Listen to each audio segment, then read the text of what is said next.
मला वाटतं आजचा जो इव्हेंट होता PIB आणि युनिसेफ यांनी संयुक्तपणानं आजची ही इंटरॅक्शन मीडियाच्या सोबत आयोजित केलेली होती आणि त्याच्यामध्ये आम्हाला बोलवण्यात आलेलं होतं. मला वाटतं अशा तऱ्हेच्या इंटरॅक्शनची आज खूप गरज आहे, कारण मीडियातूनच लोकांपर्यंत माहिती पोहोचते.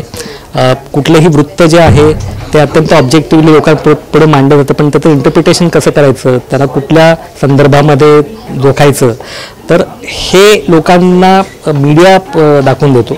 आणि आज नैसर्गिक आपत्तींची संख्या ही अभूतपूर्वरित्या वाढलेली आहे आणि संपूर्ण जगभरामध्ये, आपल्या देशामध्ये आणि आता आपल्या राज्यामध्ये देखील आता आपण बघितलं की मान्सूनचं आगमन 15 दिवस उशिरानं झालं आणि परतीचा पाऊस अजून येण्याची चिन्ह नाही आहेत. तोपर्यंत मराठवाड्यामध्ये मोठ्या प्रमाणावरती वृष्टी झाली, पूर आला, लाखो एकर जमीन शेतजमीन वाहून गेली. तर अशा तऱ्हेच्या आपत्तींची तीव्रता आणि वारंवारिता येत्या काही दिवसांमध्ये ही वाढणार आहे आणि त्याला तोंड देण्यासाठी राज्यानं राज्य वातावरणीय बदल विकास आराखडा, कृती आराखडा तयार केलेला आहे आणि त्याचा भाग म्हणून आम्ही काही उपाययोजना हाती घेतलेल्या आहेत. त्यात एक महत्त्वाची उपाययोजना आहे ती स्टेट कूलिंग ॲक्शन प्लॅन, ज्याच्यामध्ये आम्ही बिल्टअप सेक्टरमध्ये थंडावा कसा निर्माण करता येईल याच्याबद्दल उपाययोजना सुचवलेल्या आहेत. आणि आम्ही C40 या संस्थेच्या तज्ज्ञ संस्थेच्या मार्गदर्शनाखाली आम्ही डिकार्बनायझेशन रोडमॅप फॉर महाराष्ट्र सिटीज असा एक आराखडा, आम्ही कर्बमुक्तीचा आराखडा बिल्डिंग्स इमारत क्षेत्रासाठी हा आम्ही लॉन्च केलेला आहे आणि त्याच्यामध्ये आम्ही 18 अशा उपाययोजना सुचवलेल्या आहेत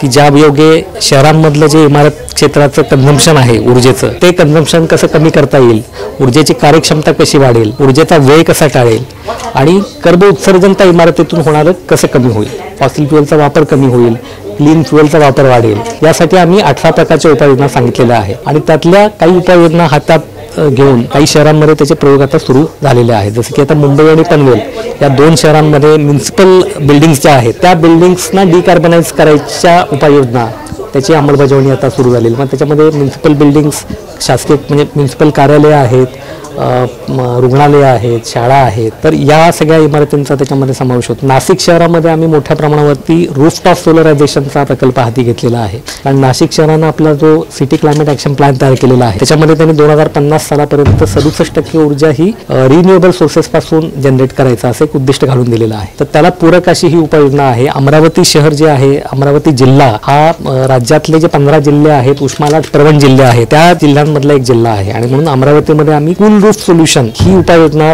धडक प्रमाणावरती राबवणार आहोत. आणि काही दिवसांपूर्वीच माननीय आयुक्तांनी याच्याबद्दल एक पॉलिसी देखील आणलेली आहे. छोट्या छोट्या उपाययोजना आहेत, जसं की व्हाईट कलरिंग ऑफ रूफटॉप, म्हणजे रंगसफेदी करणं छताची, छतावरती टेरेस गार्डन करणं, त्याच्यामुळे देखील तापमान हे त्या इमारतीचं 3 ते 4 अंशानं कमी होऊ शकतं. त्यामुळे जिथे सर्वसामान्य लोक राहतात असे जे काही उष्मा लाटांच्या काळामध्ये त्यांचं संरक्षण होऊ शकतं.